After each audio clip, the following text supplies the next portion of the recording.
Are we in compliance with the open meetings law, Gwen? Yes, Madam Chair, we are in compliance with the open meetings law. Great. Item 2 is comments from the public. We do not have anybody that is signed in tonight for comments from the public. So we will move on to item 3, which is approval of the minutes of our regular board meeting of November 22nd, 2022. May I have a motion, please? I'll move approval of the minutes. Is there a second? Second. Thank you. Any questions or comments or corrections? Okay, seeing none, there was a motion by Director Baker and a second by Director Mendoza Ramos to approve the regular board meeting minutes of November 22nd, 2022. All those in favor, please signify by saying aye. Aye. Aye. Opposed? We will move on to the approval of the consent agenda items. May I have a motion for the consent agenda items? I move approval of the consent agenda items. I second. Yes, for the second. Yes. Okay, sorry.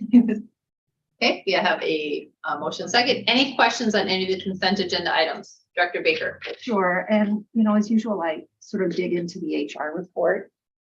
And I do really appreciate, actually, we got a nice video from Dr. Bonds, thank you. And it was very helpful. I'm wondering if it would be possible for the board just to see our policies, procedures on hiring. I think that might help me in understanding, because I'm always looking at our diversity and it seems like it's improving some, and I understand that there have been staffing issues that have made some of it very difficult, but I think it'd be appropriate for the board to take a look at how that is structured, and that might also help sort of illuminate some of my questions so that you don't have to dig too far into it. So if we could perhaps see that next time. Can I ask for clarification about to what extent you're asking for details about the procedures? I guess maybe clarification for me to understand. I want to make sure that we're at the board level of ask for that versus something that would be too operational. Our policy on what guides us in our hiring. Okay. I'm sure. So policy, not procedure, is what you're talking about. I guess I'm trying to clarify. I think staff can illuminate us a little on the procedure if we have to talk about it, if there's questions on that, but yeah, at a policy level. Okay. Is that enough clarification? Okay, good. I just want to make sure you have enough what it is. Yeah. Okay, good. Thank you. Thanks. Appreciate it. Yeah. Anybody else questions on any of the consent agenda items? Okay, if not, there was a motion by Director Foley and a second by Director Burrows to approve the consent agenda items. All those in favor, please signify by saying aye. Aye. Opposed? Next, we are going to move on to our board action items. Our first one is resolution F0254-12-22, which is authorizing the sale of the 1.5 million general obligation promissory notes series 2022-2023 G of the Milwaukee Area Technical College. Do I have a motion? Motion to approve. Thank you. Do I have a second? Second. Thank you. And Mr. Meehan is here. Good evening. I placed before you a brief handout. I'll walk through. Based on the action of the last meeting, we had proceeded to prepare the official statement, to contact Moody's Investor Service, and undertake the marketing and sale this morning of the note issue. On page 2 of the handout, you'll see we have 2 bidders, and I would attribute that. We had 5 bidders last month, which was great, but we have 2 bidders, and the winner came in 0.5% lower, so that's even better. Yeah, the 2 coming in 0.5% lower. The 2 represents it's December 13th. As we get a little bit later in the year, and we're within 2 weeks prior to the Christmas. This is the last week of sales in the marketplace. Next week, the buyers aren't there, the issues aren't there, and so I'll see you in January. So this is really the end of the year. Also, the Fed meets this week. And so you may have individuals who say, we'll just set this one out. We'll wait till after the Fed meets tomorrow, comes out with the announcement of what a rate increase, even though it's all built in, doesn't really have to affect where we are today. But it's still, you combine those and maybe people will just wait. But the 2 who did bid are familiar names, Fidelity Capital Markets and Huntington. Last month, Huntington was the winner. They didn't quite switch place, but last month Fidelity came in 3rd. But as you've seen before, Fidelity has won your bids. They're very familiar with you as an issuer. The winning rate last month was a 3.07. So this is a pretty big change. But yet the structure didn't change. Nothing, the ratings are the same, the maturities are the same, the first interest payment is the same, etc. It's just they had somewhere to go with it. They work basically for same pricing, the same fee, except the yields are somewhat lower. But it's good to have Fidelity in the market, always good to have them as a participant. On the next page, as far as the details, it's $1.5 million to January 4th. So that's when the funds arrive at the district. That's when your interest clock starts. The maturities, as your other debt issues, all mature June 1, starting in 24 through 27, with the first interest payment June 1 of 23. It's such a short amortization, they're non-callable. As I said, the rate and the interest rate is at 2.67. And the rating's confirmed to AA1. The handout in the back here, it's the same language. The audit, which you will be considering accepting tonight, will be provided to Moody's as a final audit. Their approach is when we have a final audit, we have something to talk about. When we have a draft, we'll talk to you when you have a final. So there'll be more discussion next month or whatever that's going to be. Okay. As far as the overall financing plan, we're on track. We're halfway through the issues. The next sale will be January 24th. And the second item on your agenda will be the initial resolution for that purpose. All in all, a good bid, better than we've seen the past two sales, frankly. And we recommend that you award the sale to Fidelity Capital Markets. I'll be happy to answer any questions the board may have.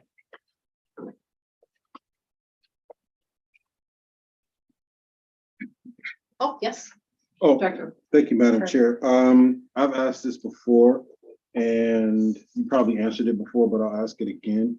Is there a percentage DBE requirement on this bid? There is not. Okay. And I would say the difference is if you're doing a negotiated transaction, and for example, in a negotiated transaction for the Wisconsin Center District, for the expansion of the convention center and for a 5-star forum, the underwriting firms that participate in that will have a DBE component. And because as a negotiated transaction with them, we select who they are. And by they, I mean Morgan Stanley, okay? Well, they're not DBE, okay? But then I can name you other firms that Siebert, they're DBE, Loop Capital. I mean, we are able to control that process. On a competitive bid opening, it's the world. Whoever submits a bid is welcome to bid.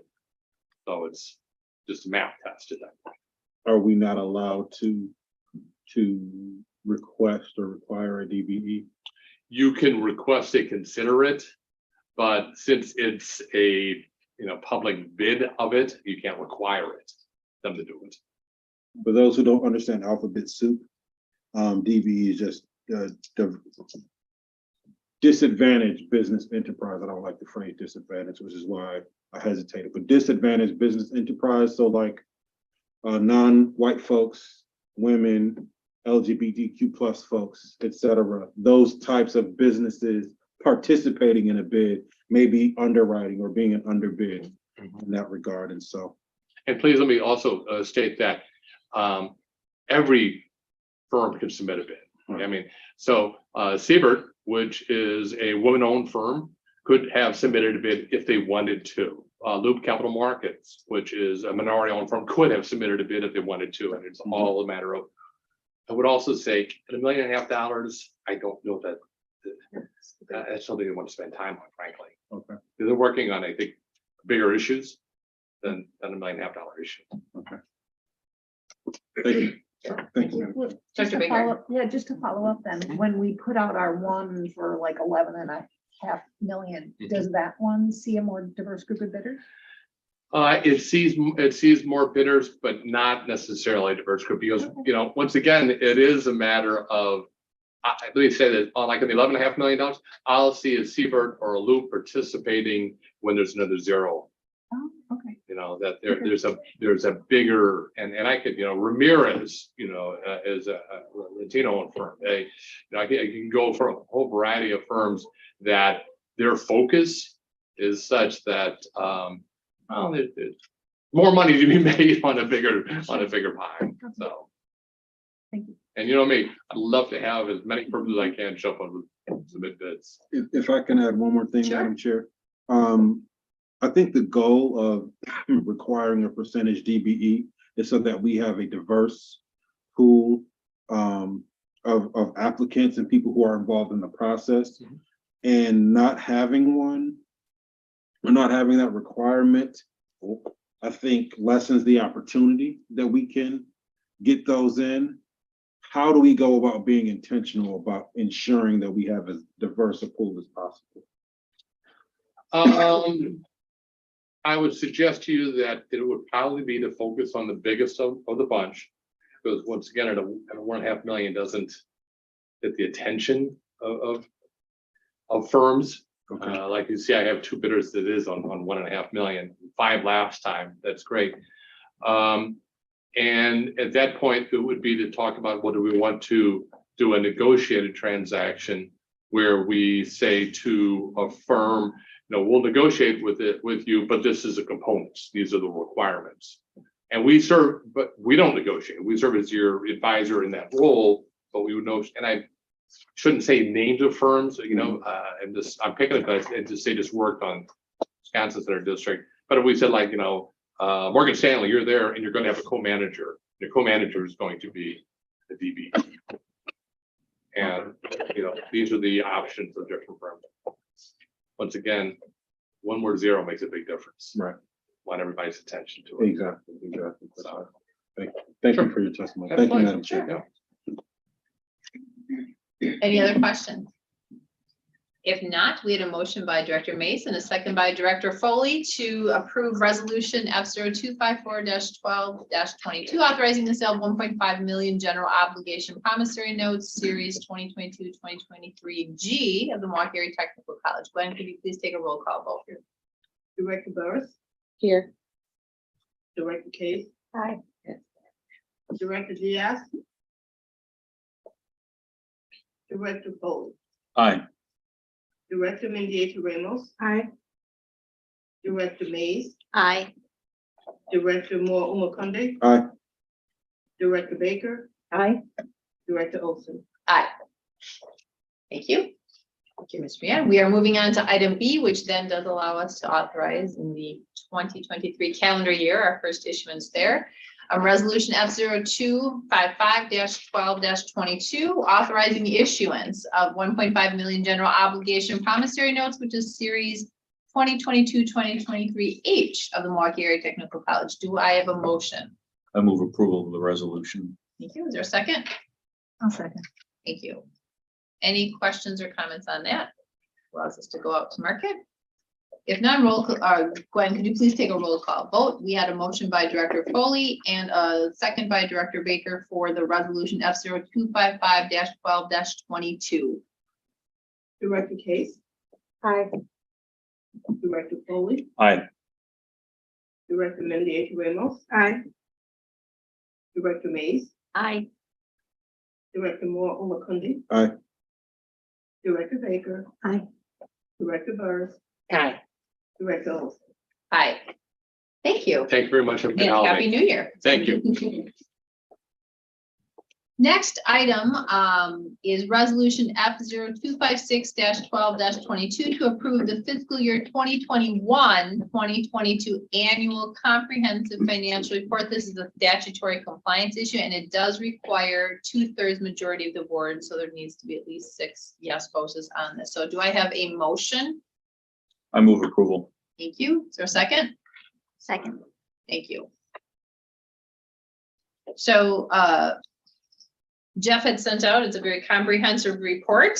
And if people have any questions about the financial report, we could ask, but this isn't something we're going through page by page at this point. It was sent out in advance, and it is something that we need to do by statute. So Jeff is here for any questions that folks have.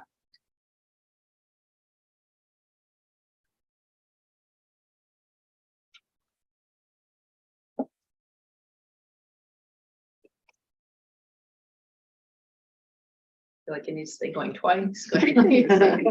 Okay, I'm not seeing or hearing any questions on that, and we do need to do a roll call vote. So we had a motion by Director Foley and a second by Director Mays to approve the fiscal year 2021-2022 annual comprehensive financial report. Gwen, could you please take a roll call? Madam Chair? Yes. Oh, Go ahead. No. I'm wondering if there's anything in this report that would stand out that we haven't addressed already. because there are many things that we will have conversations about Sure. in previous meetings. I'm wondering, as new members, is there anything that that we may have missed or that we might have overlooked because we heard something or read something similar before? So we think we may be seeing the same thing. Is there anything, and maybe Mr. Hollow, am I saying your name right? Yes. Okay, good. May want to inform us of something that has been overlooked in the past or that we may need to bring our attention to. Nothing that I can think of. The only, well, if we look at the financial statements, if we look at the general fund, we did put more HERF funds in there, and it was strategic so that we could take those out for strategic investments. So there's about roughly $3.5 million this year that was put into reserve, but it's labeled for strategic investments. And when we talk to our to the rating agency, we're going to explain to them that we would not take these out for operational expenses. This is unique this year. It possibly could happen again. I mean, we could at the end of this fiscal year, because we either use the HERF funds or lose them as of June 30th. So there's a potential that could happen again this year, where we put more in for strategic, but we also would only take those out for strategic initiatives. So that would be the only thing that I would mention with regard to this audit that we would not have seen in the past. The audits have been pretty clean without any findings. This year we did have a finding, but it was resolved, and we're going to put a SOP together to ensure that going forward we don't, with turnover, it won't happen again. So, but other than that, I don't have anything that's unusual this year that we haven't seen in the past. Is there an example of what we might consider? I'm sorry, is there an example of what we might consider strategic or something that we would pull out funds for? My memory, there are certain things that we did talk about as a cabinet, but we would trying to think of anybody. Yeah, so some of the things that we talked about is possibly helping students with debt, that sort of thing. So that's what we need to look at. So we have current initiatives around that. We want to see if there's anything else that we can do to help students with their debt. So that would be one example. Okay. Thank you. Director Fuller. If I may just respond to that question, I think that the two hardest things about looking at this annual financial report are, one, you don't know what's not there.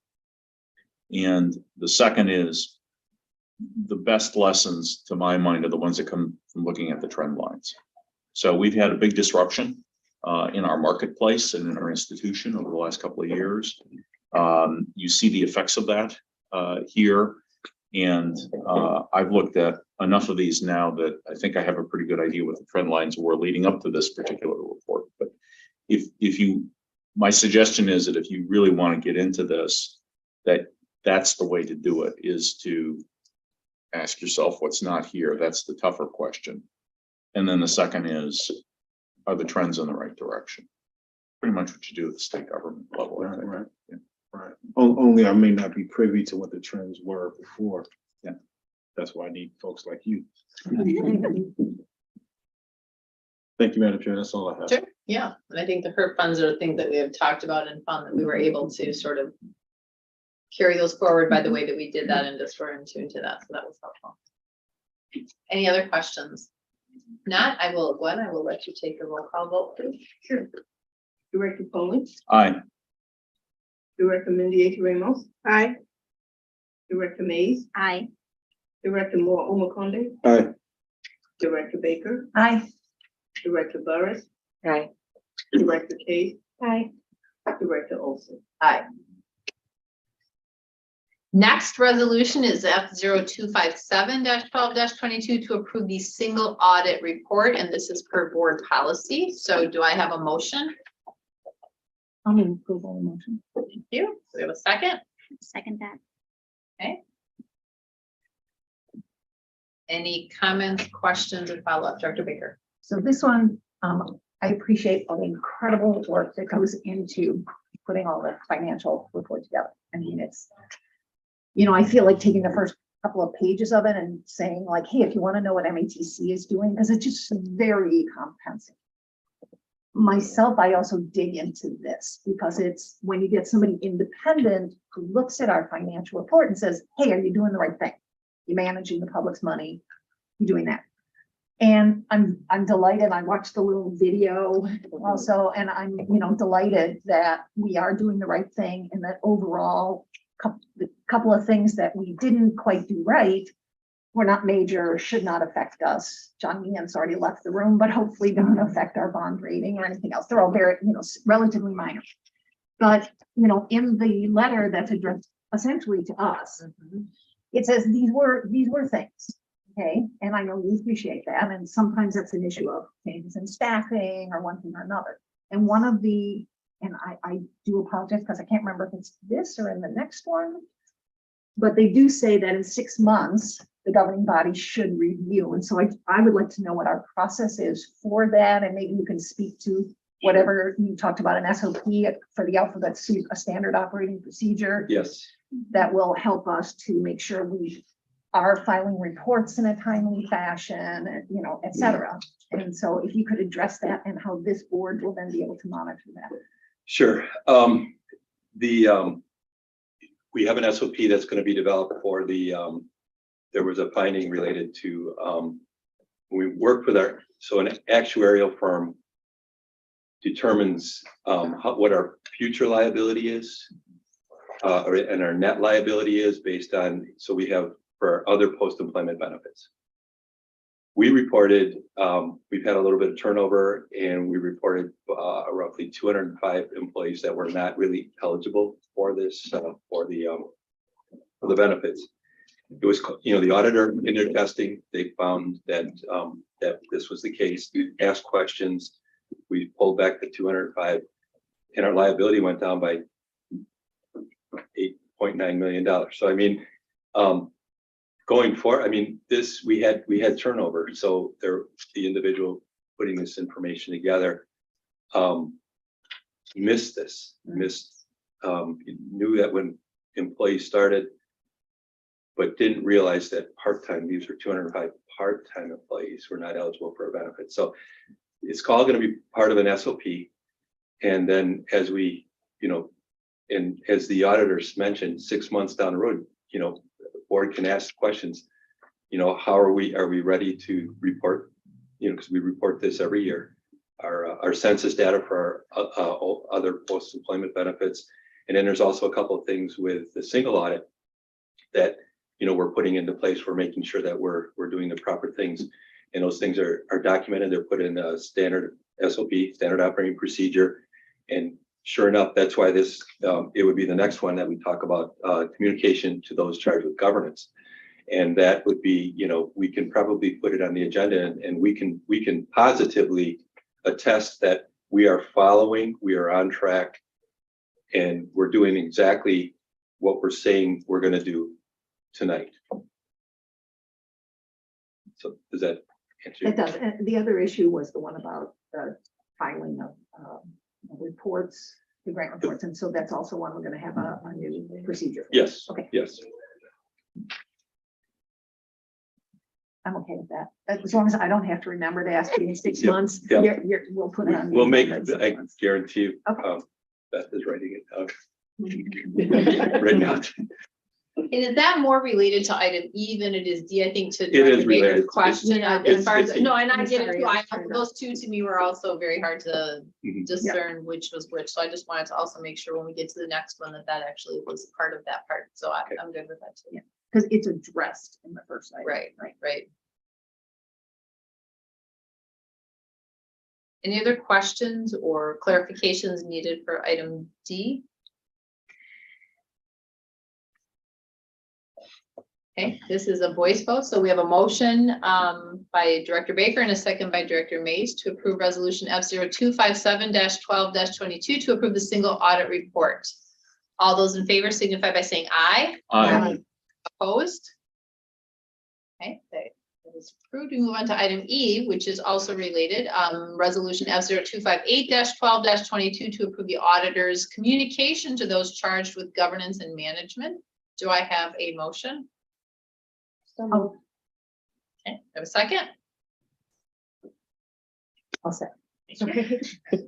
Sometimes I was picking on. We had some conversation, but is there additional clarification or conversation around this item? There's a hard copy at your tables. If not, this is also a voice vote. So we had a motion by Director Cates and a second by Director Baker to approve the auditor's communication to those charged with governance and management. All those in favor signify by saying aye. Aye. Opposed? Motion carries. Next, we have a resolution F0259-12-22 to approve the limited term conservation easements with MMSD, and I will be up here explaining this a little bit about what this is about. Good afternoon, everyone. Thank you. Just a couple of high-level comments. Oh, you know, I'm gonna pause you because I did not actually take a motion on that before we start discussion, so I'm gonna do that. So do I have a motion, please? So moved. Thank you. Second. Thank you. Okay. So tonight we have 3 limited term easements before you. These are as a result of 2 MMSD grants for 3 projects, 2 at the downtown campus and 1 at the Oak Creek campus, totaling about $700,000 for the 2 grants. They are sustainability and conservation grants. And we do have Jenny Rothy here for substantive questions about the grants themselves. The purpose of the 3 easements is to allow MMSD access to the property in order to ensure that the conservation efforts are meeting the goals set by MMSD as part of the grants. The approval of the easements are required by board policy, as is the waiver of fees associated with the easement/permit. They are a term of 20 years. So I can answer questions about the easements, and Jenny Rothy can answer any questions about the projects. But the projects are not before you for approval. Dr. Folds. I have not studied these as I would if I were wearing my lawyer hat. So let me just ask you this general question. It says that we are of interest because the property has 4,278 square feet of native landscaping, 11 trees, and 844 square feet of bioswale. Let's suppose we want to cut down those trees to build something. Do we get to do that and plant new ones, or do we have to preserve exactly what's there where it is now under this easement? Very good question. I think legally, this is one of those things where we would go to MMSD and make a proposal to make replacements that are the equivalent. And I would say native is a term of art. So my hope would be that MMSD would agree to allow us to replace with equivalent native species. But I would defer to Laura and Jenny if there are specific questions about the grant that may have given rise to, you know, a specific requirement about what we can and can't do. Okay. I think you summed it up well. I think that we would work with MMSD in a situation like that. If a tree died or something like that, we needed to make a replacement, we would work with them to see what's applicable. There's a little difference between a tree died Yes, and we there's want a to cut it difference.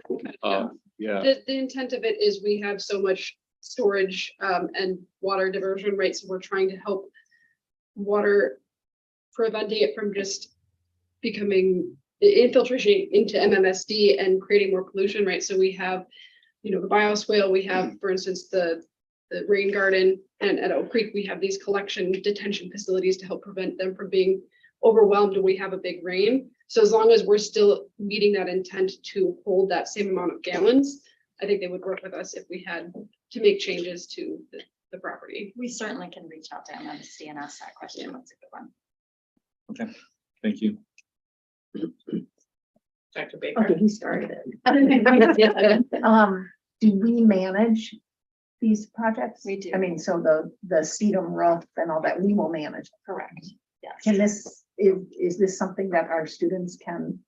Yes. Be it some of our students who are involved in renewable Yes. energy and whatnot can learn from? Okay. I'm liking it more. And particularly the Green Roof has, the culinary program has partnered in what's being planted up there. The cuisine restaurant is wanting to grow herbs and get their students involved. And horticulture has had some involvement as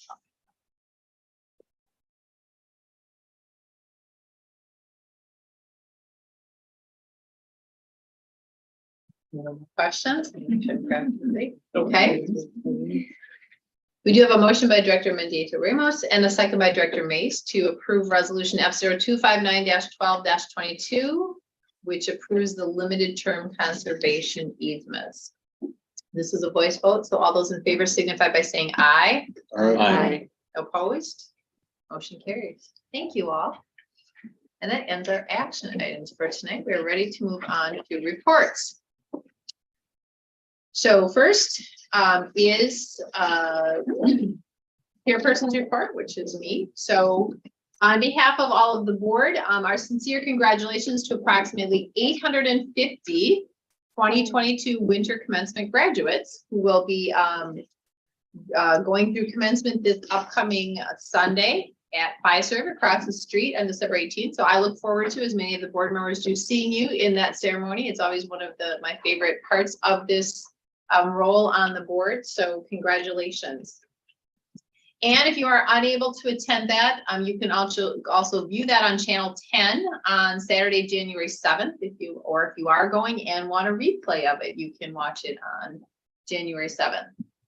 I do want to mention that our president, Dr. Vicki Martin, was recently recognized under the Biz Times Wisconsin 275. If you saw that they came out yesterday. And what? Come on. Surprise.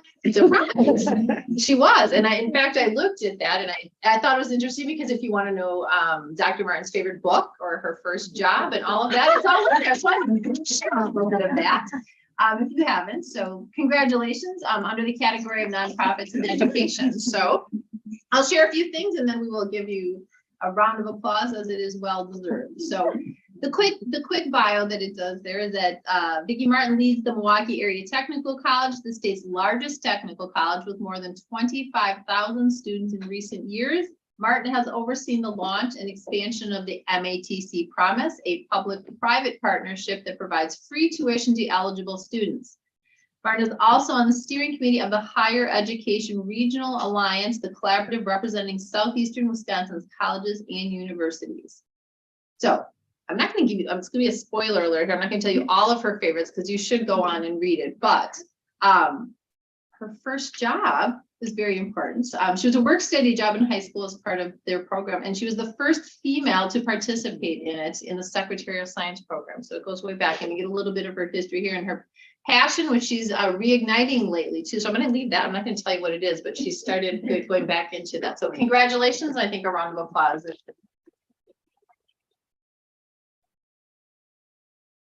So next, I would like to call on Director Foley to give us an update on the bylaws.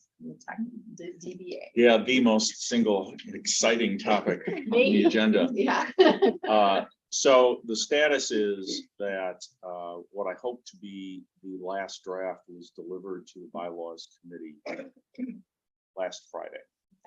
The bylaws committee is going to meet on Friday to vote up or down to submit it to the Association Board of Directors for approval at the January 13th meeting.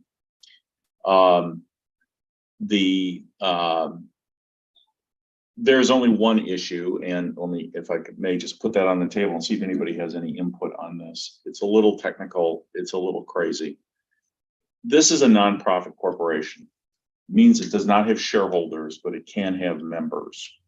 And we have a system which says that the district board of each of the technical colleges is, as an institution, a member. The member appoints a delegate. The delegate appoints one person to the board of directors. People keep asking the question, why do we have delegates if the only thing they ever do is appoint people to the board of directors? Why don't we just eliminate that and have the board chair from each district college board, or those boards as a whole decide who should be the designated director and whether they want to change that in the middle of a year or not. My view about that is that it's designed to eliminate some of the politicking that might go on about it, and also to deal more effectively with situations where someone is misbehaving and is removed, dies, becomes incapacitated, or is incompetent by someone's choice. And the delegate can make that change by saying, it's done, here's a notice to the board. Whereas if this board were to make that decision, we'd have to have a public notice and an official meeting, or call a special meeting with all of the attendant costs just to deal with that issue, which seems to me to be completely ridiculous. So I also question, and I don't know if our esteemed interim general counsel is able or willing to answer this question, but I don't know that we can give, that this association can give new powers to the chair of the board of a public municipal body. I just don't think that's likely to be authorized, but I don't know. So as submitted, it stays the way it is. The only difficulty then is if the board, this board wants to review this, make instructions, review a recommendation from me, however you want to proceed. The idea is that this is going to be presented to the board of the District Boards Association at the January 13th meeting for approval or disapproval. And if approved, it takes effect before the April meeting, which is when they elect the officers for the next year. Well, we're not going to have another meeting before January 13th. And that's true of some of the other colleges. I don't know what they're doing about it, but I don't know what you would like to do about that. Director Foley, is there a, like, how widespread is the, I guess, the will to want to change it? Is it a couple? Is it like a 50-50 split? I'm just curious. You're talking about that one provision? Yeah, that provision you're talking about in which you want some input. It's really hard to know. There are two people from other boards who have volunteered to be involved with this process, and neither one of them has been on their respective district board or this board for very long. And so they looked at this and said, why should we have that extra layer? Okay. There hasn't been any kind of a vote on that. One of the reasons that I put forward when I said we really ought to redo these bylaws is that the role of a unit member and its delegate has the rights and powers of a member defined by Chapter 181 of the state code. The board of directors member has different responsibility. And a major difference is that a member of a board of directors cannot have somebody vote through a proxy, whereas a member can. And the association had so entangled these two positions in its practices, in its policies, and its procedures, and even in its bylaws, that they were allowing delegates to appoint somebody to vote as a proxy for a member of the board. And it's just not legal. You can't do that. And so a major part of this was to disentangle those two positions, board member and delegate, with the result that now the limited role of the delegate is pretty stark, whereas before it was kind of hidden in a lot of ambiguous language. So to answer your question directly, I know of two people who have raised this. There are 16 people on the committee. I would guess that I know that another 4 or 5 of them don't want to see a change, and the rest are a mystery. Are you one of those two? I don't think we should make the change for the reasons I articulated. I think as a practical matter, it's a mistake. And you're going to run into situations. One of the concerns people had when I started saying the board of directors cannot have somebody vote as a proxy. All you'd be able to do would be to have the delegate replace the person who can't attend a meeting with a new permanent director, not as somebody to show up and vote once director. And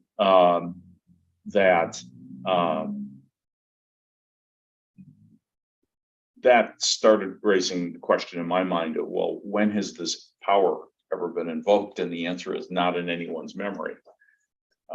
So is it important or not? I don't know, but it seemed to me that nobody had an easy answer to the question of can we, in effect, delegate powers to the chair of the board of a municipal corporation without, getting a $10,000 opinion from somebody. And let me just finish if I may. And the timing issues seem to me to be most important. We did have a situation a couple of years ago where one of the officers of the organization was effectively disabled. Nobody was even thinking about, well, should we replace him? And who would do that? Well, we've made it clear how that would work now. I'm sorry. Director. So just to help me untangle a little bit of this, because it did used to work differently when I was there a long time ago.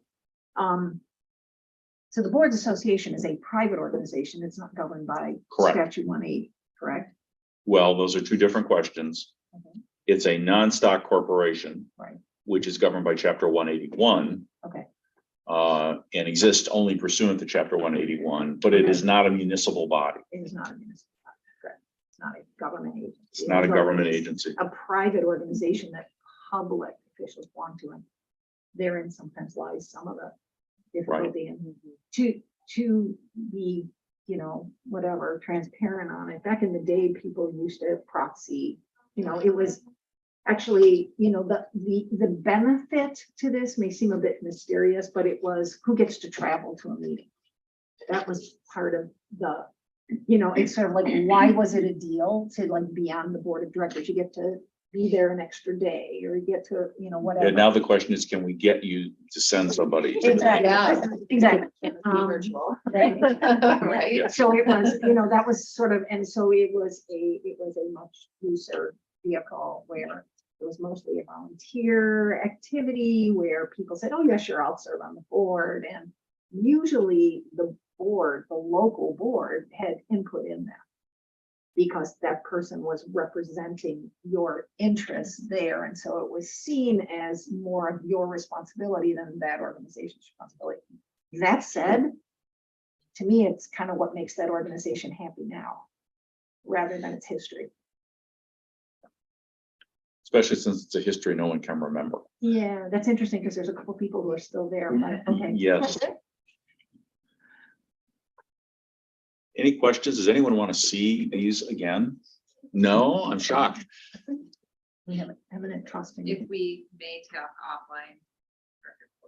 That I could better understand the question. I'm happy to weigh in when I have more detail. Okay. Okay. Do you have what you need? I mean, I'm not seeing I- really I- strong. I would recommend that we vote to adopt these, and that would be a vote of this board. Because it does solve the illegalities of the prior structure and procedures, because it does clarify a bunch of ambiguities. For example, the definition of participating in person in a meeting in the old bylaws was not all the things we're doing now. And everyone just sort of assumed it was okay, and now it will be. It's technology neutral now. But it's an improvement. It'll make the organization work better. There were questions last year about how many votes somebody needed to be elected to an officer of the entity because we had abstentions. And we don't have legal counsel to the board of that organization. And I know the answer to that question, but I really couldn't give that opinion. That's now clarified. And there are different super majorities that are required for various things, and they make sense, but nobody understood why they made sense. That's been clarified. I mean, it's an exercise in eliminating doubt and futility and barriers to doing things quickly and well. Are there alternatives? Sure. Could you take this alternative and say, we're just going to have the boards appoint somebody to the board of directors? Yes, you could. I think that's not a good idea as a practical matter. I don't see a strong reason for doing it. Right now, that's not incorporated in the draft. So if you want to give me instructions, if you want me to exercise my judgment, if you want to replace me on this process and take it over yourselves, up to you. Yeah, I'm comfortable using your judgment because you have served on it, at least have some of that history that others do not. And I think have that perspective, also your professional background probably lends itself better than even maybe other people that are there. So I am very comfortable with using your expertise in both of those venues, having served both on this board and at an association, your professional background to speak, have our voice heard at the table in that. So I do not feel the need to do that, but that's just my opinion. And it's not an action item on here, so this is more of a straw poll hearing, if you will. I just want to be clear on that. So Director Baker. Yeah, and I like that much better than voting on it tonight, because as a public body, I'm very. Correct. That's why I just said it's a straw poll. I want to be Even very as a clear. It straw- wasn't noticed as an action item. And so I want to be clear that we're not taking action. Straw poll, just like where are people standing on it, because then, and then if we need to put it for, at some other point, but that I just want everybody to be able to have that opportunity. Yeah, just to finish, I will not vote on anything that I can't see in front of me, straw poll or, Yep. Anything else. So. I But I think, do I think trust you. it might be wise to leave a slot for our next board meeting as an action item, if a vote is needed to Sure. approve the changes or not. I expect that the board of the DBA will approve this at their January meeting. But it's still up to Got it. the Okay. district boards to really decide if they want to change that or not. Okay, that makes sense. Then we'll put that, because our January board meeting is about 2 weeks after okay. Yep, so that should give us enough time to at least put that on. If we have a heads up right now that that'll appear in that agenda, then we'll make sure that it's there. Okay. We do have a foundation report by Director Case. Thank you. Foundation Board met on December 8th, 2022. At this meeting, we discussed progress on fundraising for the new Chakota Scholarship, which is MATC's first full ride scholarship, providing the most comprehensive scholarship support to students in our history. For eligible students studying technical diploma or certificate programs, the scholarship covers the cost of tuition, books, equipment, childcare, food, and housing at Westtown Green. In front of each board member is information about how to give to the scholarship fund. As you recall, each gift is matched by Ellen and Joe Chakota, $2 to $1. The foundation is working to raise $2.5 million for this new scholarship program, which will maximize the Chakota match and create a scholarship fund that totals $7.5 million. Remarkably, since mid-August, donors have contributed over $1 million to the new fund, which has leveraged a $2 million match from Joe and Ellen Chakota. Thank you for considering making the end of the year gift of any size to this new scholarship fund. That's it. That concludes my report. Thank you. Any questions? Dr. Foley? One question, if someone wants to make a donation specifically to the Chakota Fund, does that money get sent to the foundation, to the fund, to Laura Bray's personal bank account? How do we do this?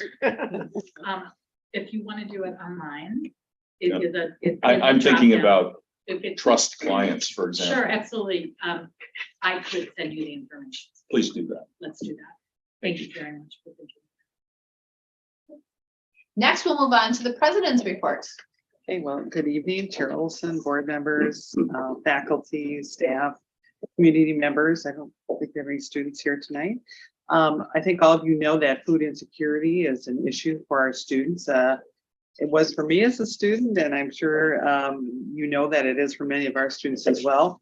We've been very fortunate that we've, I believe, taken the stigma away from having food pantries by making it accessible to all of our students and just assuming that all of our students need help at some point or another around food. And so with that, we opened a 5th food pantry at our MATC Education Center at Walker Square, which is on 8th and National. And with this opening, we now have it at 5 locations. I want to thank Dean Equine Burrows and the Student Resource Center team, Haley Weber, who is coordinator of student resources, and Wendy Romo, who is our Student Resource Center social worker, in partnership with our student life team led by Director Eric Zainitz. I also want to thank Dr. Gonzalez de Jesus for pushing this, not for next semester, but for right now. And I think you got it done in like a week, which is really remarkable. So thank you for that. You heard the exciting news about the Chakota Scholarship. We did raise over $1 million. Congratulations to Laura Bree and her team, which just means a lot more resources for our students as part of that full rate scholarship. Some more exciting news, MATC electricity instructor Tom Kennedy was crowned the best professional electrician in North America. Unbelievable. He won $60,000. He earned first place in the Ideal Elite Trades Championship. More than 35,000 electricians from across the US and Canada attempted to qualify for the competition. Tom beat out 144 qualifiers during 2 days of competition that tested everyone's electrical knowledge, skill, accuracy, and quickness. Also at the event, MATC student and third-year apprentice Brady Ralsted competed in the apprentice division, making the semifinals. The Ideal National Championship, which was established in 2016, highlights the professional trades as a rewarding, mentally stimulating, and in-demand career path. Congratulations to Tom and Brady. On December 6th, UWM Chancellor Dr. Mark Money and MPS Director of College and Career Readiness, Dr. John Hill, and I had the opportunity to present for M Cubed at the Milwaukee Rotary. Some of the highlights of our presentation and the impact that we've had as the 3 large urban institutions in Milwaukee working together was that the FAFSA completion rate doubled compared to the national rate. So we were able to grow that class of 2022. And 70% of MCube College Connections, and those are those students who take college credit while they're still in high school, is 72% of them graduated above the national average. And 60 MPS juniors and seniors met with 100 employers at our job fairs. This is the first of a number of road shows that MCube will be working on together. And last week, we had another special graduation ceremony for 11 men. You may have seen it on the news, earning their welding certificate through our Second Chance Pell program. You may recall that we were the first in the state to get the Pell grant, the Second Chance Pell. And I would like to thank Dr. Sadiq Izahasku and his team, who have just done an exceptional job of really enhancing our programs and ensuring that, and we do push the Department of Corrections.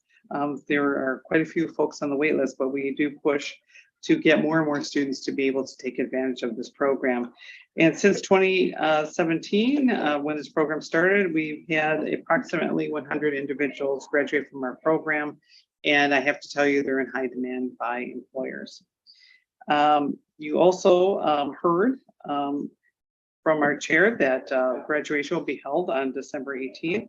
We are excited to welcome Assistant Chief at the Milwaukee Fire Department, Sharon Purifoy, as the keynote speaker. She has more than 19 years of experience with the department, and through her career, she has displayed qualities of leadership that inspire and motivate, and a commitment and dedication to helping others to succeed. You may hear a lot of noise in the hallway. That's our students getting ready for our nursing pinning ceremony this evening. And so that's a great event as well. So that concludes my report, and I wish everyone a happy new year. Thank you. I do not believe that we have our students here with us tonight. Okay, so I just wanted to check. Then we will move on to our diversity, equity, and inclusion report by Emma Martinez-Powell. Some updates on affinity groups. Good evening, everyone. I hope you're doing amazing today. My update for today includes an update on the employee affinity groups at MATC. So currently, the employee affinity groups are housed within the Office of Diversity, Equity, and Inclusion. And the purpose of those affinity groups is to really build and foster a culture of inclusion and equity at the college. As part of MATC's equity strategic priority, the employee affinity groups are essential to not only building and helping us build and foster the culture of inclusion, but then also helping us develop community within different employee populations. Each affinity group is also connected to an executive sponsor. So for example, if we have the Asian affinity group, that particular group will be connected to a council member or cabinet member that would serve as a champion for that particular group. As an example, last week, it was actually a very beautiful and re-energizing week for a lot of us here. We had 3 different types of events sponsored by the employee affinity groups. One of them was the Hmong New Year event that was sponsored by our Asian affinity group. And at that event, it was just beautiful because we got to see the employees in action, but we also got to see the student-centered approach. The affinity group brought to MATC downtown 60 high school students from the Hmong American Peace Academy in Milwaukee, and they were also able to visit MATC and also able to learn about the Hmong New Year. It was just really eye-opening and fantastic. It was a learning event, but then also empowering for the students. For example, Dr. Christine Manning came up and gave some remarks as the executive champion for that group, and then we also got to spend a lot of time with the students. So it was not only building and fostering that culture of inclusion at MATC, but also bringing students from the community to downtown Milwaukee. The employee affinity groups are interest-based, and they are also inclusive to all employees who share their mission. So we currently have 7 different types of employee affinity groups that are supported through the office, and they all have a particular purpose and mission at MATC. These 7 employee affinity groups are officially chartered by MATC, and they serve as part of an employee organization, and we're very in close collaboration with not only the Office of DEI, but also different offices throughout the district, especially offices like Human Resources as well. So our Asian Affinity Group is one of them and is one of the largest at MATC. We also have the Community of Administrative Assistants Employee Affinity Group, CAP. And that particular Employee Affinity Group is a collective voice of exemplary support for the college and also embracing differences. So it is for all administrative professionals throughout the district. And it is a very strong group from what I hear. We had our employee affinity group leadership meeting last week, and a part of their updates included highlighting the things that they're doing, but then also talking a little bit about how they are building community and a sense of belonging within those teams. Regularly, CAP typically hosts a monthly meeting where you will have 15 to 25 administrative professionals attend those meetings, and then they also promote different programming throughout the year. So for example, the latest program that they sponsored was a Google Suite training, and it was a great collaboration with also the Office of Human Resources, which was fantastic. We also have the Interfaith and Belief Affinity Group, which is a very strong affinity group. And that affinity group is the executive champion is Dr. Nadine Gonzalez de Jesus. And recently, about 2-3 weeks ago, that team took about 20 employees to the Black Holocaust Museum. And they were also to learn everything about the Black Holocaust Museum, but then also partner with our history department at MATC to have that history piece that is super important when we are learning and educating ourselves. The Interfaith and Belief Affinity Group has also updated the meditation centers across the district, which is fantastic. And in one of their latest events, they partnered with the Office of Student Accommodations, and they brought the therapy dog, Pepper. So they're doing really, really outstanding and fantastic work at MATC. I know that sometimes when you may hear some of the reports about employee affinity groups, sometimes we may think that it's just a group and that's all they do, right? But they are really focusing on building community, empowering one another, supporting one another, and then also building and fostering that culture of inclusion. Also, we have the LGBTQ+ and Allies Affinity Group, and one of the recent events included decorating cookies by the cafeteria downtown and also at Oak Creek, and they partnered with the Rainbow Alliance student organization. And it was a really great collaboration because at the same time, the Asian Affinity Group was hosting the 60 students from HAPA. So they were able to bring the students from HAPA to the LGBTQ+ and Allies Affinity Group and partner in that way. So really great collaboration. We also have the Parents MATC Parents Employee Affinity Group, and they are very focused on supporting MATC parents. So for example, one of their events included hosting and partnering with HR on an EAP employee assistance program to talk about benefits and also mental health. Last year, they also partnered with our women's group to sponsor an event that was very focused on celebrating working moms. And it was very popular. I still have my mugs, a beautiful event. We also have the Women's Opportunity in the Workplace, or WOW Women's Group, that is also very active and very strong. And then we also have our Black, Indigenous, People of Color Allyship Group, or BIPAC group.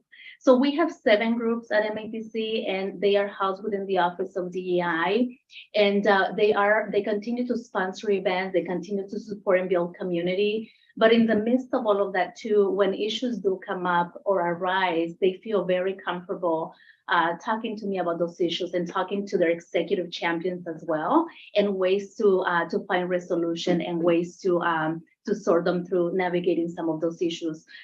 So the reason why I wanted to give you this update is because they continue to grow at MATC, and these 7 affinity groups have only been around for a year and a half.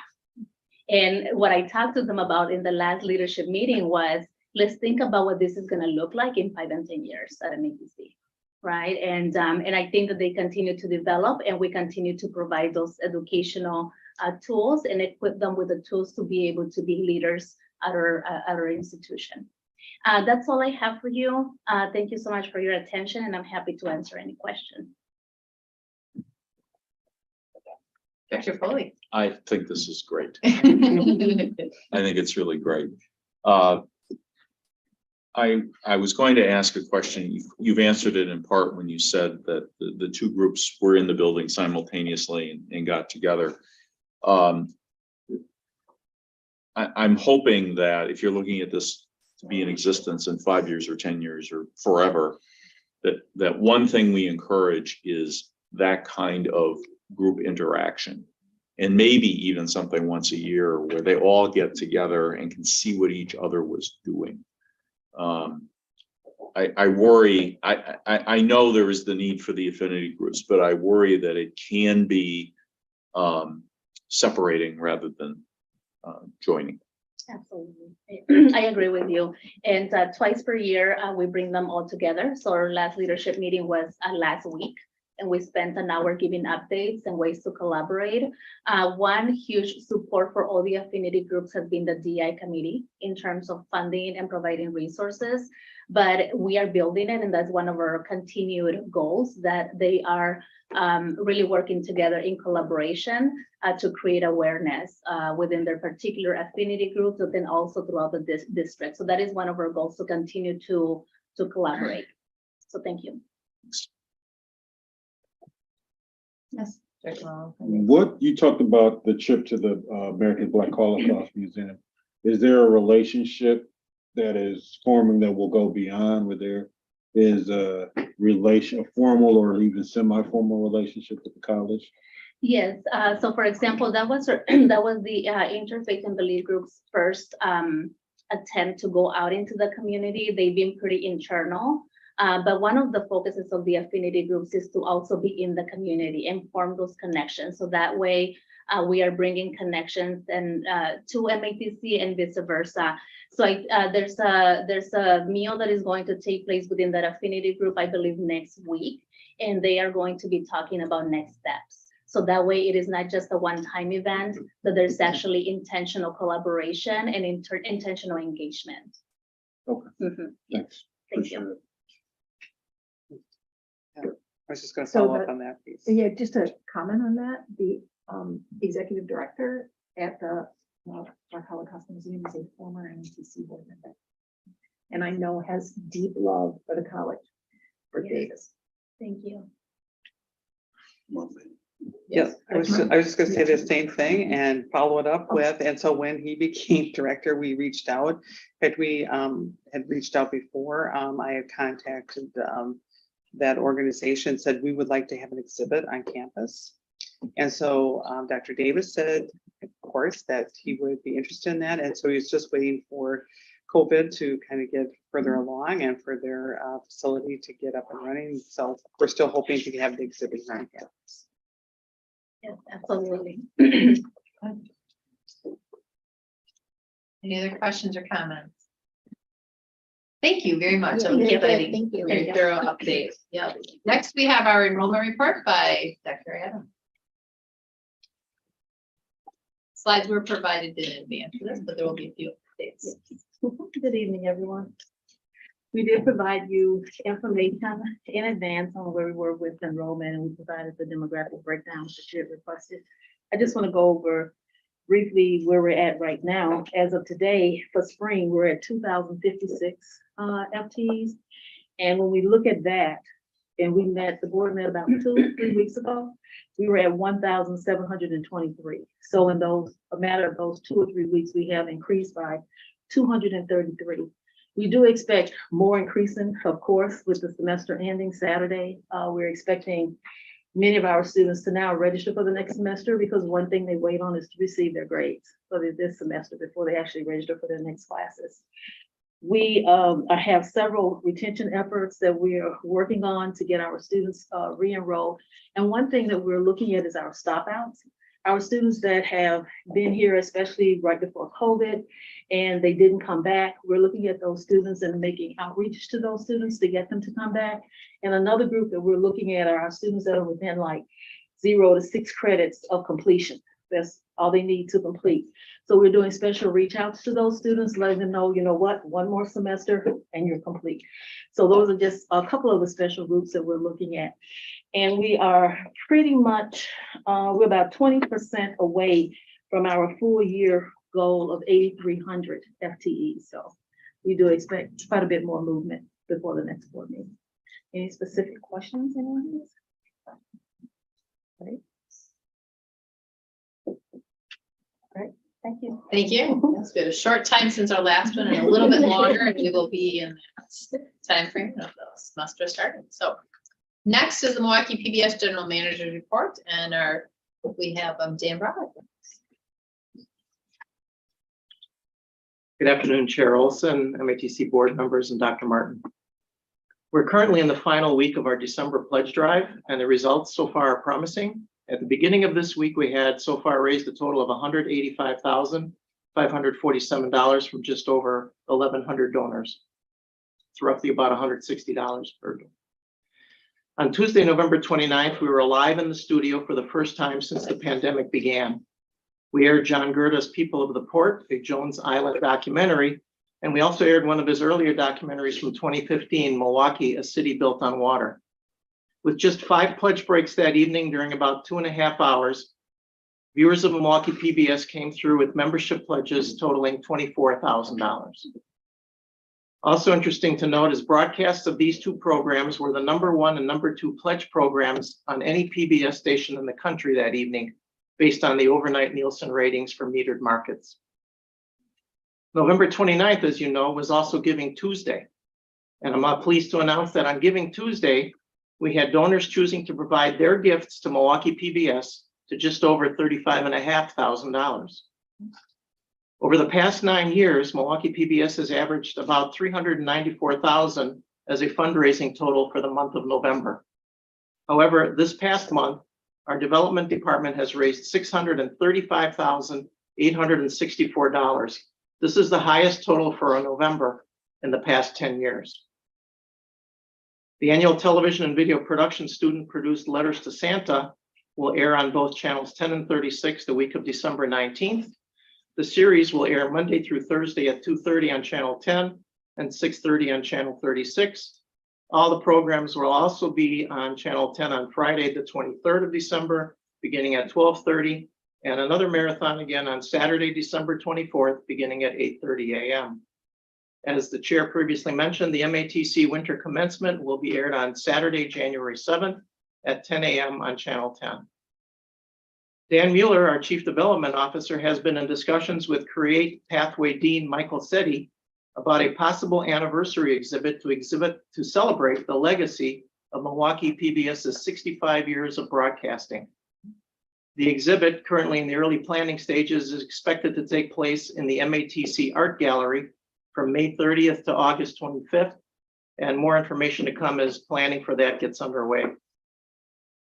Milwaukee PBS's Adelante program was recognized on December 3rd with an Emmy Award given by the Chicago Midwest chapter of the National Academy of Television Arts and Sciences for outstanding achievement for public affairs, single program series, short form content, Adelante, A Day Without Latinos. Congratulations go out to Adelante producer Patricia Gomez and Yvonne Sanchez, associate producer of the Emmy Award-winning segment. Interesting to note that also at the Emmy Award ceremony, it was announced that retired instructor, director, producer Glenn Riley will be inducted into the Emmy Silver Circle. This is an honor. It honors individuals with significant contributions over 25 years or more in the television industry. Glenn Riley began his television career actually as part of the Milwaukee PBS production crew, later was promoted to the studio supervisor position, and then he became an instructor teaching the next generation of broadcasters. It is also interesting to note that named to the Silver Circle that evening were also two former students who are now broadcasting professionals at Channel 12. Thank you for your time. Questions? Yes. What does the 24K, 30K donations, how does that match up with past donations? Is that good? Are we hitting our mark? Are we going? Yeah, we're hitting our mark real well. The 30 plus on Giving Tuesday, the 30, where our goal for Giving Tuesday was about 30,000 and we made it about 35 and a half. And I think in about 2.5 hours on just 2 programs, 24,000, that's 12 grand an hour. So we did pretty good on there. We are within 50,000 of the goal for the entire pledge drive, and we still have this week to go. So we think we're going to hit that number. Okay. Any other questions? If not, thank you very much. Thank you. And Rainey is not with us, but we have who is covering our legislative report, the matters that was included in the board packet as an item, but I don't know if anybody is actually reporting, correct? Okay, so it was included. I just wanted to make sure mention of that we saw that, and we are getting ready. Our next meeting, we will have all of our new legislators that will have been sworn in and taking their new roles, and so I'm sure there will be updates and we will be busy with the biennium budget at that point, and we can start to see what that process brings all of us. So with that, yes, Director Baker. Do we have any board members who are attending the January legislative meeting of the Boards Association? Okay. Oh, Director Foley. We will move on to our board monitoring section of the agenda. There are a few topics under there. I would like to call on Elle Bonds first for our campus climate pace survey. She sent out a video with also the information that goes with that. And she has a couple folks joining her here. This is one of the president's goals as we look at that from the annual goals. So hopefully everybody was able to watch that video clip and address any questions around the metrics around that. We've talked about the PACE survey. People have had questions about that over the past few board meetings. And so hopefully we can get any of those addressed today and give us some updates. Thank you. Ready for some mistakes. Good evening, everyone. As mentioned, I'm Elle Bonds, VP of HR. I have with me Jane Byer, Director of Talent Management and Human Resources, and then Dr. Ian Wang, Director of Institutional Research. So as previously mentioned, there was a recorded presentation. So I just wanted to give a couple of highlights before I get your thoughts, reactions, and questions to the PACE survey outcomes. The first thing that I want to mention is that we are really proud at the participation rate this year, this go round. We had 52% participation rate over 1,000 employees, really telling us that people want to be heard and people are really invested in having a positive work environment, right, for themselves, for each other, and for our students. So we were really happy to see that. The second thing is that our overall score of 3.47 does indicate that MATC has a healthy campus climate. That being said, I know that we've heard anecdotally otherwise, right? Some of us have heard that. I've heard that, you've heard that, you've all heard that in some cases. So we know that there are some issues, there are some challenges, some things that we know we need to address, but there's also some really good feedback that we've also been hearing about the positive things that we're doing at MATC, a lot of the positive changes that are being made. And so speaking of our top five outcomes, we were really happy to see they were directly in alignment with our strategic priorities. And specifically the first one that talks about people feeling that their job contributes to the mission of the institution was like, wow. We know that when employees feel that level of engagement and they feel that their position directly has an impact, they tend to produce better outcomes, which really enhances the student experience overall. So we were very, very happy to see that. And then conversely, we had our bottom scores. We had our bottom scores. They're on the screen there. You may have them in front of you. And so the presentation really highlighted the ways that we were looking to address some of that feedback. We really were not all that surprised with that feedback. We've been listening for some time now, and we've been putting forth strategies to help address those challenges as well. And then lastly, the results were disaggregated by division, and they were sent out to divisional leads to work within their divisions to create action plans with strategies on how to address the bottom five scores so that we can move that needle higher for the next time we do the PACE survey. So I will stop talking and get your thoughts, reactions, and questions. And the PASI can help with those responses.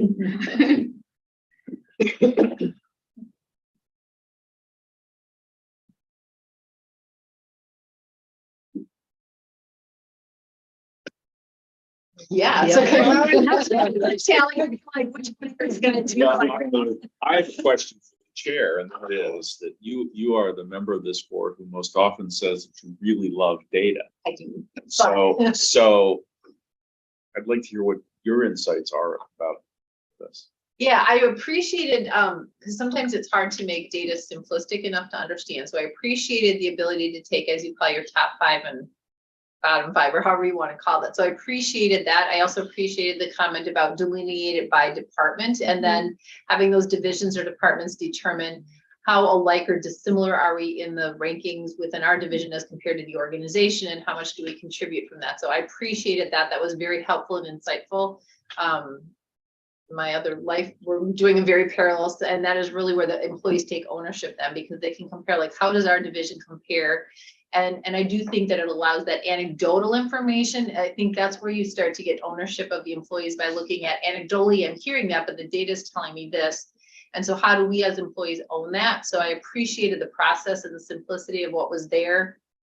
And then I'm curious on the next steps as you look at whether it's focus group work or whatever, is to be able to say, like, where it says, like, I feel like it's appropriately organized. Sometimes is it the way, what does that question mean to people, and digging into it to, like, we all interpret that question the same way, and or if we're going to get to an action step, then how do we appropriately determine what the next step is? Because sometimes you ask two people, when I answered that question, this is what I meant by it, and you did. So, what's the problem you're trying to solve there? When you look at I feel like it's it's organized appropriately. Well, what does that mean to people in my division? Oh, I feel like my division is fine, but everybody else's isn't, or I don't think HR is organized, or whatever that might be. So I appreciate that work, and I'm curious about the next, where you get to the focus group, because a survey can only tell you so much. So this data is really giving us things. Now you need to add voice to it, to the qualitative part of the research. So, I thought it was well laid out from that perspective, and the clarity of understanding what that was. I felt like it was very, you could interpret that from a layman's term from that. So I know that it's hard to take complex data and bring it to a simplistic level. So to answer your question, Director Foley, I was pleased with the presentation of it and the understanding of what that meant, and it felt like you could actually take some action on it and understand what it meant. Thank you. Thank you. Yes. Can we see your bottom five again?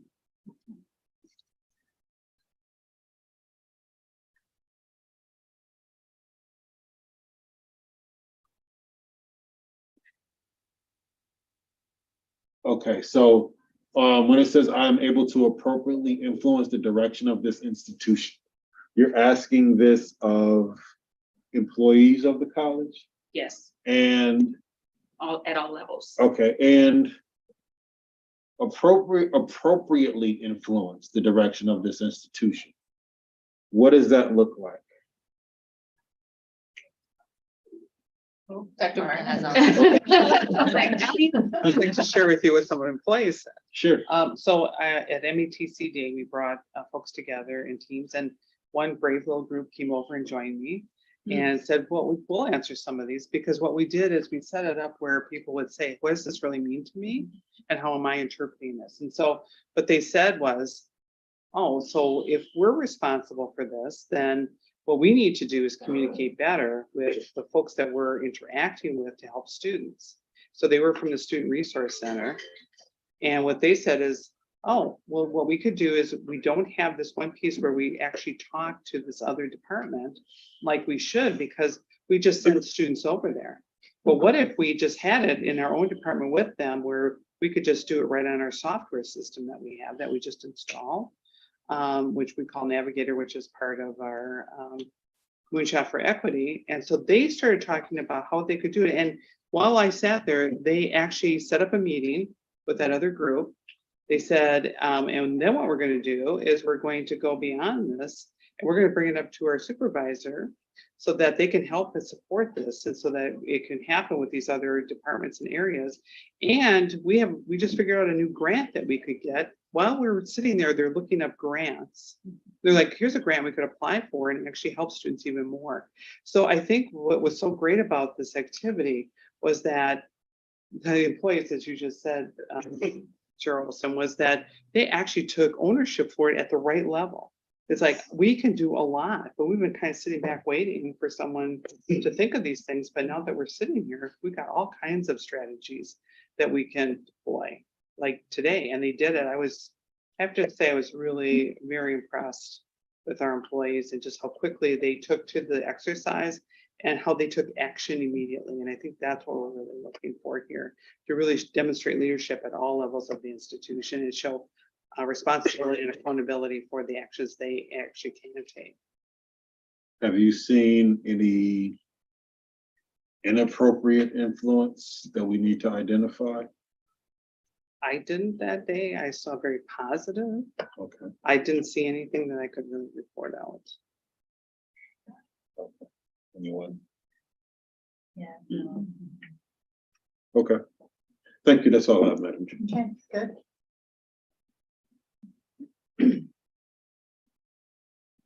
Anybody else? I appreciated this, like, as I said, just the employee voice. I think sometimes it's hard when you hear things anecdotally or just where it is. And so this just seems like that that next step to move it into action. Because a lot of times it's talking about it, but I think when you can finally see it, taking it into action, what does this look like? And then coming back again to talk about it and say, that's how that action influenced either the results or I think that's when you're starting, where people like, okay, they are listening, right? Like when you can get to that tipping point, well, people realize that they're listening to the survey and it's making a difference. And we did this action, right? You can start connecting all those dots. That's when you really start to say, like, giving a survey is one thing. And sometimes people will say like, well, it just stops there. I don't listen to it. But I think taking that next step at MATC Day and then moving it into action by division, I think, because MATC is a very large organization. You can't like from that large level, you do have to get it down into divisions and even smaller chunks than that. So, yeah, Director Baker. Yeah, so two things, and I might have missed it, and I apologize if I did. Did you categorize, there was a great response. I mean, that was for a survey, that was a fabulous percentage of responders. Yeah. Did you categorize them? I mean, how much administration responded? Yes. How much, was that in there? No, yes, it was on slide. Was it in there? Yeah, and I really apologize if I. 10% of administrators, so 107 administrators responded, 418 faculty. And that's a percent. I'm sorry, 10% of administrators, 40% of faculty. Okay. 41% of staff. Okay. And 9% unknown. Okay.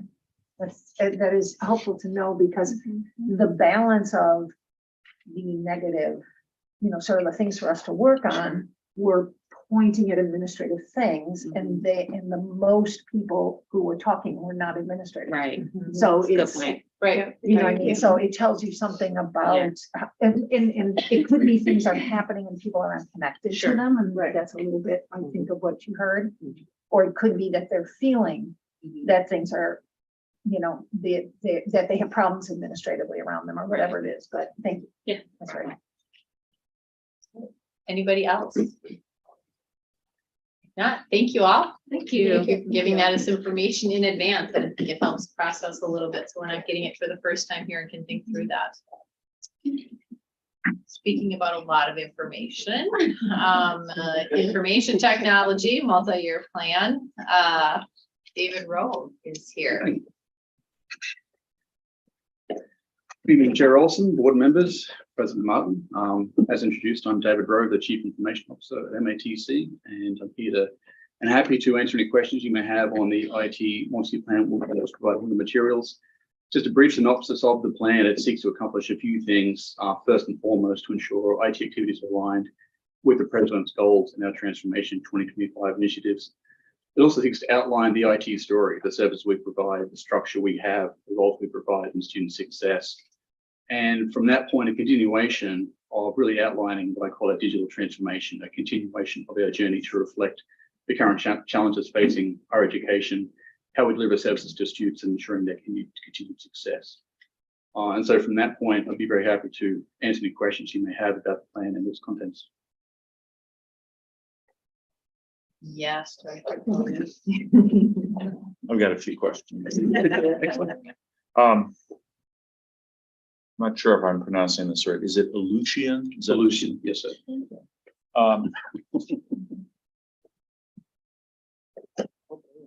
To my mind, we've heard bad things about this software for the last 7 years. Mhm. I've been on the board for 7.5 years. Mhm. As I understood the video, you're not getting rid of Aleutian, you're moving on to the next generation, and that's going to be cloud-based. Is that right? What the plan entails is it gives us the opportunity to move in that direction if we so choose, but also at that point to provide a better platform to pivot to a different platform if we wish. Okay. I wasn't sure from the way it was described. One of the problems I see with that software is however good or bad it was when we installed it, it quickly became obsolete, and yet we kept it. And we kept it and we modified it. And we tried to take data from it and shove it into drawers where it wouldn't fit. And I'm hopeful that we are now looking at this as an option, but we're not stuck with it. Correct. And that when we implement whatever is next, whether it's the next generation of this or something else, I'd like us as an institution to be in a place to never feel stuck with it again. That is, we need to be able to be agile in moving away from it sooner than when it's 8 years obsolete, right? Is that the plan? There's a number of elements in the plan that get to that point, in that, you know, we implemented Aleutian Colleague circa 25 years ago. Since that time, you know, a number of customizations made, which may have been fine at the time, but over time, those customizations become more complex, more difficult to manage. And also, we haven't done similarly a great job at keeping up with developments in technology and remaining abreast of it, not just to look at other platforms, but leveraging delivered functionality as it becomes available to improve our efficiencies, to improve data accuracy, etc. So what the plan entails specifically in strategic priority B is just some efforts to look at what is currently available with the version of Aleutian Colleague we're on, to take advantage of what's currently available to make improvements there. And as we go through that journey, we've become better as an organization. We're taking better advantage of the investment we've made in that platform. But also in the several years' time, if we do feel that Aleutian Colleague doesn't meet our needs, if we need to pivot to a different direction, all those activities leading up to that point around better understanding our processes, cleaning up our data, positions us very well to make that switch to a different platform if we so choose. One of the issues, and I don't know if it's because of Aleutian or some other package that we've been using, when we were looking at changes to the compensation system a couple of years ago, we were told that we were spending $750,000+ a year in order to figure out how much money we needed to pay people. And that most of that was customized software, that at one point it was physically taking a drive out of this machine and putting it into that one. I don't know what that software is or was. Have we gotten past that? Or are we still doing that or something like that? I can't speak to that specific problem. I can follow up with you, but I think that's just generally getting towards what the objective here is that the less customization, the less deviation from delivered functionality, the better. Customization working outside the parameters of what we have increases risk, increases complexity, increases cost. And so some of those decisions over time, I can't really speak to. I can follow up if desired, but we're really trying to be intentional here about what are the needs of the organization, what's the best process to follow with the capabilities of the system we have and working within that. Moving towards the cloud-based software, the SaaS software we've outlined there are different ways we can look to support any unique or custom needs we may have without customizing the core code. That's what we've done in the past. That was not a lot of practice. There's different ways to support those needs in the future if the need should arise. But we have to be very deliberate and intentional about customizing and going off those deviations, because that's where the cost and complexity does come in. Yeah, I would like to know whether we've solved that payroll issue. I'd be happy to follow up with you on that one. And if not, I'd like it to be on both. If I may, I have one more.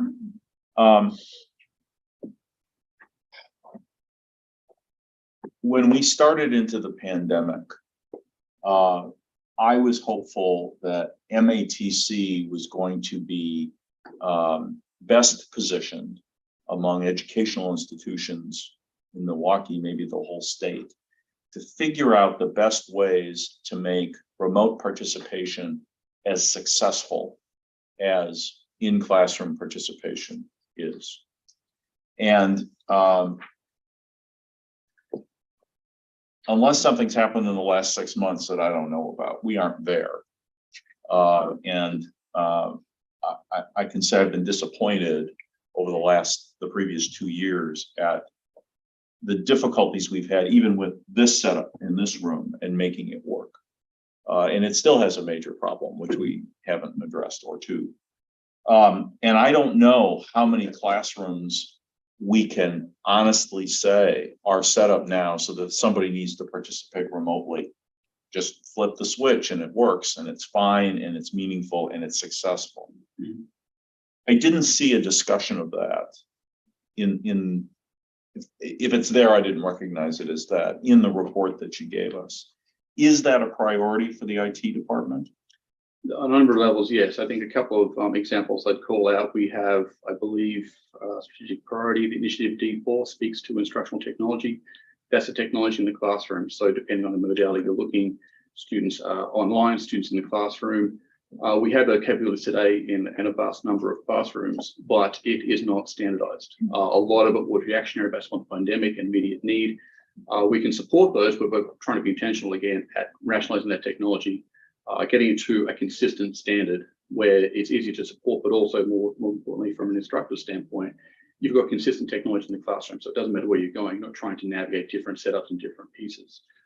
We also have in there, in terms of the method of delivery, strategic priority B2 speaks to the upgrade of our Blackboard LMS to Ultra, additional enhancements and features that come with that. So if you look at the technology and the tools behind it, that's really the D4 priority, and B2 speaks to the software, the front end of that instructors use to help deliver services to students. So, sorry. So I was just going to say, so different but related to that same question is the discussion about the Cisco VoIP system that would allow better communication with the faculty, and the discussion about making it possible using virtual desktops and virtual access. I understand those, I think, pretty well, but my question is, it seemed to me that we were saying that it is possible that these new online systems that are instructional materials that are replacing buying books would only be available to students if there was internet connectivity available. And I think if that's the case, that's a problem, because a lot of our students don't have internet connectivity at home. Many more don't have good internet connectivity at home. And I work at a place that has very strong IT functionality, and every once in a while, we can't get to something. And I don't know if it's a simple process of, you can download it for 60 days or a semester or what have you, but I think there has to be a focus on making sure that people that don't have good internet connectivity can still get the materials and have access to them for long enough persistent or continuous periods of time that they can actually dive deep into them and absorb them. I can touch on a couple of points there. I'll speak to your example with textbooks. I can't speak close to that. I can follow up with you on that and how we can support both physical textbooks and the online variants of them. With the virtualization you went to, we're seeking to address there is we can give a student a device, but in many cases, there's specific software they need to complete their studies. Virtualization is a different deployment model to help them with that. Right. So yes, I've got a device. Yes, then it's a better, more efficient way for them to get access to that software. It's lowering the cost barrier for entry into there. So again, we have students that need, but whether it's a loaner device or some of the means they have, it's not as high a capital bar for people to get into and to access that technology. The bigger problem. Could you explain that? Could you just delve a little deeper into explaining what that meant? The virtualization? I didn't understand the last. I'd be happy to. So essentially, if we're looking at our current model with instructional software, this is in a lab on campus. We install software on those machines for students to use. But if a student needs to access that, they can only get to it when they're physically here. So using a virtualization model, we take that software, we deploy it on what's called a virtual server. And then students can access that remotely, whether in the classroom, here on campus, or in their own device or another device with internet connectivity. So it's just a different deployment model of enabling students to access that instructional material. And it's also critical why, if we're seeking to improve connectivity for students, if they have their own device, they still don't have the software that's essential for it. So this is a way of helping to bridge that to give them access to it. There's still other considerations that have to take into account, but that's in general what that gets to, yes. To the internet connectivity piece, that is an ongoing challenge, and you're correct that we do have areas in the city that don't have great connectivity, and that's a larger problem to solve. But what my hope is and aspiration with this plan is that we're removing some barriers to students having access to the software that's essential for them to be successful. We can expand wireless access points in the college here and other locations, try and increase their ability to access that. It doesn't really help them if they're off campus and out of hours, for example. That's a bigger problem, but that's really part of the aspirations towards what this plan's trying to address there. About it at the housing that we're providing to students, is there good internet connectivity in all of those locations? There is.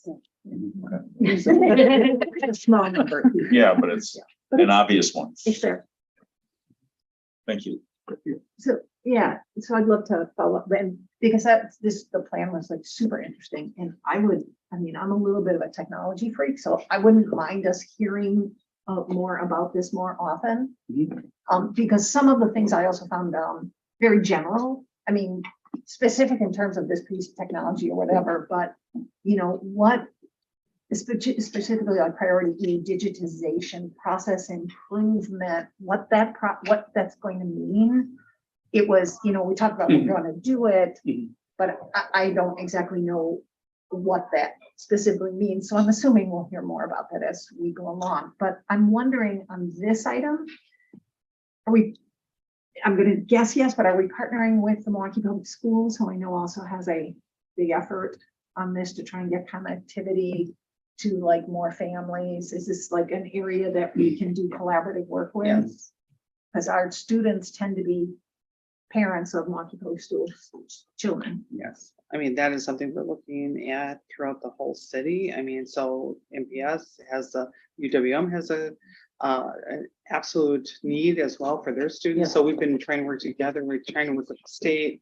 So we're doing it through some legislative processes and committees. So we're trying to get that out there.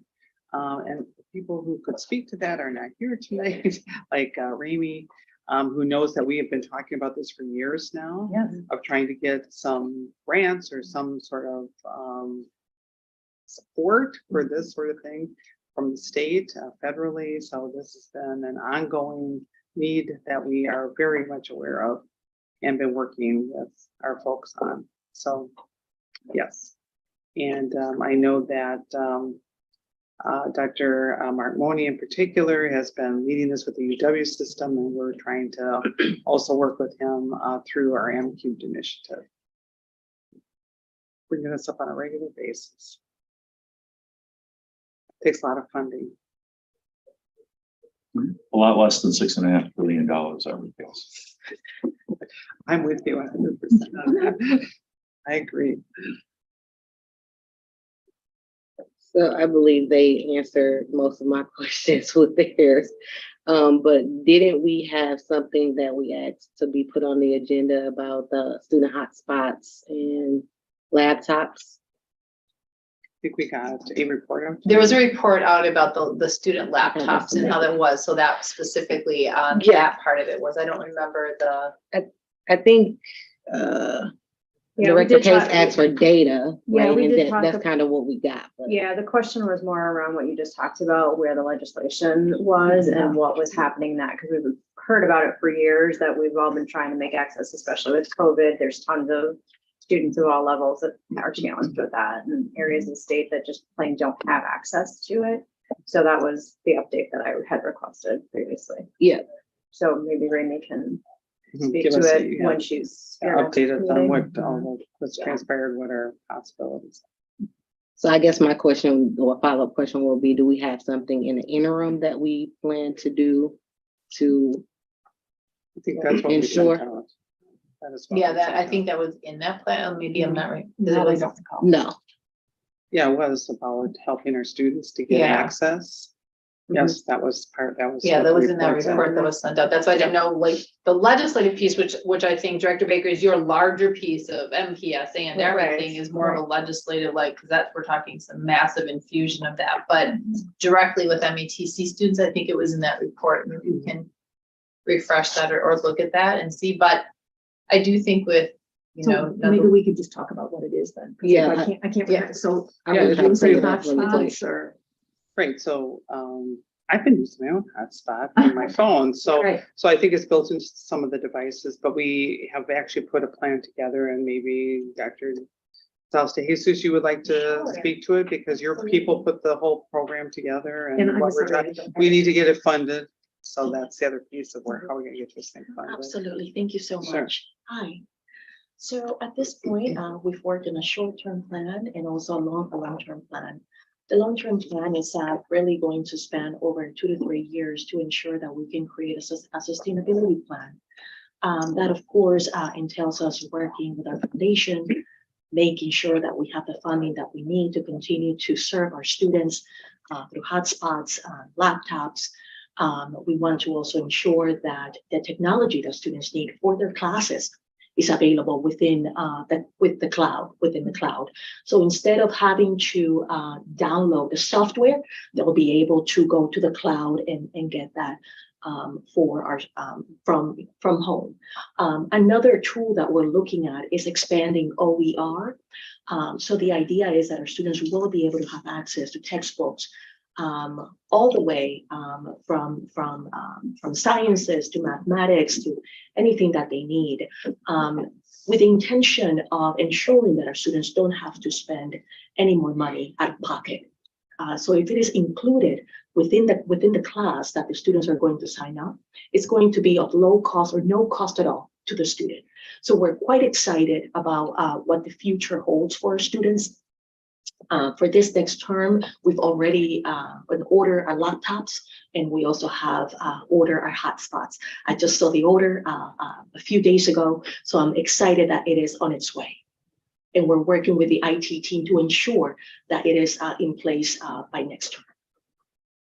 Cool. Yeah, the security issues, what David just talked about, so we want to make sure that whatever software is being put out there is secure.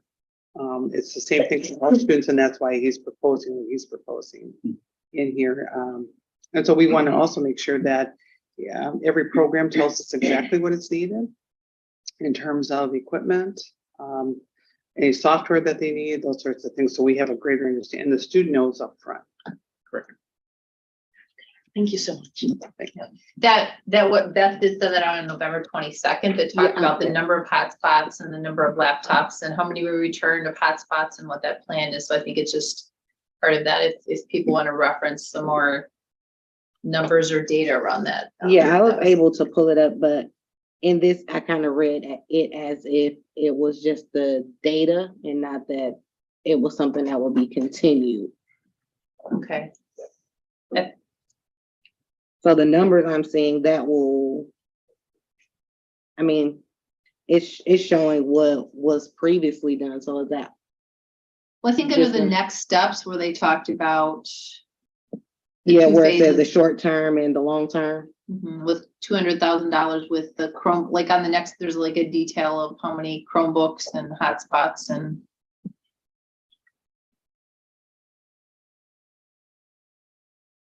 Like they just purchased 275 more hotspots for this semester, so I guess I don't know. Maybe, but I do think that, this is the first time since that we've had this, I think, an update, maybe even every semester on just the implementation phase of it, rather than just the plan. I think that I've not, maybe that's something that hasn't been there. So I think that then it would allow us to sort of like, where are we on this? This is where we planned. I think as Director Foley had talked about, like the illusion, like, are we going cloud-based? Like, give us an update, like, where are you leaning toward? We started to do this. And so maybe like once a semester, an update on the plan and the implementation, because we know like plans, and especially with technology, things change, and what you say 3 years from now is like, light years away, honestly, with some of that. So that, I think that that's something that the board from an oversight would be really good to look at all of those phases, especially the implementation of what these phases are and where are we, and getting those updates, I think is helpful. Yeah. Good. Any other questions? Okay, thank you very much. Thank you. Yep. Our last, getting back to my agenda here, our last item is the review of the board self-evaluation instrument. This is one of our board policies that we do have a board self-evaluation. We did update this tool, if you remember, last year, and so we used it once. So this will be our second time. We're not approving it tonight. It will be on next month's board meeting to approve as the tool to use. So are there any other questions? Just giving some background into the tool. There was an update. I think people felt that it was a little bit easier to use last year, that sometimes there were some questions on there that weren't quite as relevant, and you're like, I don't know how to answer that. And it has to be useful for us. So I guess if people said like, hey, let's give it another year and then see how it's working, and aligns to what, if it's giving us what we need, that we can align to that. I think it was a little less ambiguous than maybe some of the first times that I took it, but.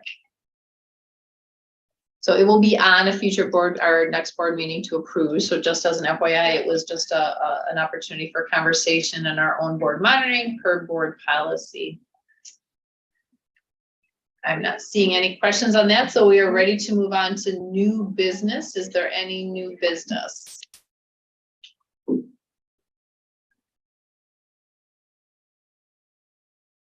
Okay, just some announcements. Some of these items have been put out there. Sunday, the MATC winter commencement, which is at 11 a.m. I don't know that we ever got the time there, 11 a.m. across the street. More details will be coming for board members who are attending. And then next week, next Tuesday, a week from tonight, is the GED graduation right across the hall, as that we are hearing the pinning ceremony getting ready to do at 6 p.m. And then in January, before our next board meeting, the WTC DBA winter quarterly meeting and legislative conference is in Madison. So we will get an update on that from Director Foley at our next meeting. And then our next meeting is not until January 24th. This one happened a little bit earlier, so it's going to seem a little bit longer between meetings. And we will be into the first semester, or the spring semester at that time. So we'll be back there. If nothing else, I would entertain a motion to adjourn. I move we adjourn. Second. Okay, a motion by Dr. Foley, second by Dr. Case to adjourn. All those in favor signify by saying aye. Aye. Aye. Hi. And happy holidays. Thank you, Director Diaz. You didn't ask any opposed. I did I? Or miss that?